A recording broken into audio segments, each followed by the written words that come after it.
D'abord, il y a eu une tendance à transformer ça en une simple rivalité individuelle. C'est sûr qu'il y a eu beaucoup de haine entre les deux personnages, mais c'est quand même pas suffisant. Ensuite, il y a eu des tas d'images qui ont été utilisées.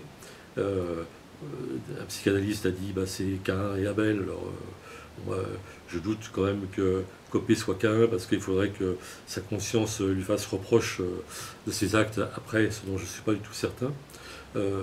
On a parlé des Atrides, enfin de toutes les grandes tragédies.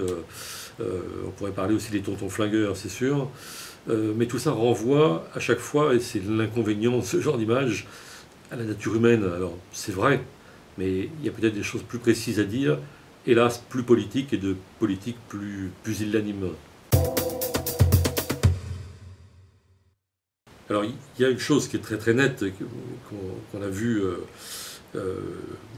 au fur et à mesure que le débat a commencé à prendre l'ampleur que l'on connaît, c'est que Copé droitise considérablement l'UMP, l'emmène vers des thématiques qui sont proches du Front National, alors que Fillon représente, disons, une figure plus traditionnelle de la droite parlementaire, plus rassurante aussi. Mais il ne faut pas se fier non plus à Fillon, parce qu'il ne faut pas oublier qu'il vient du gaullisme social, de Séguin, etc., et puis qu'il a quand même mené la campagne avec Sarkozy, une campagne qui est inscrite sous la patte de Puisson, donc qui était déjà très extrême droite. Donc dans les deux cas, on a quand même affaire à des gens dont les convictions sont fragiles et qui sont un peu des aventuriers de la politique.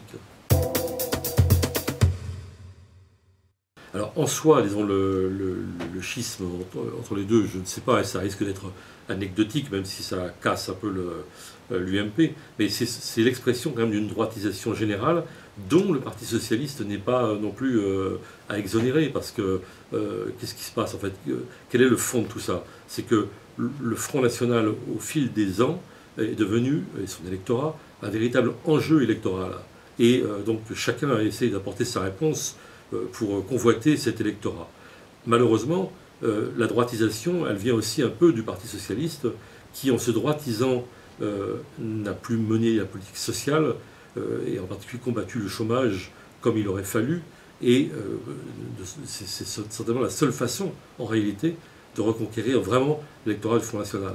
Alors, le Parti Socialiste ne le fait pas, ou le fait mal, puis de l'autre côté, l'autre méthode, c'est celle qu'emploie Copé, c'est-à-dire flatter l'électorat et les mots d'ordre du Front National, et traiter les immigrés comme boucs émissaires, la peur de l'autre, etc. etc.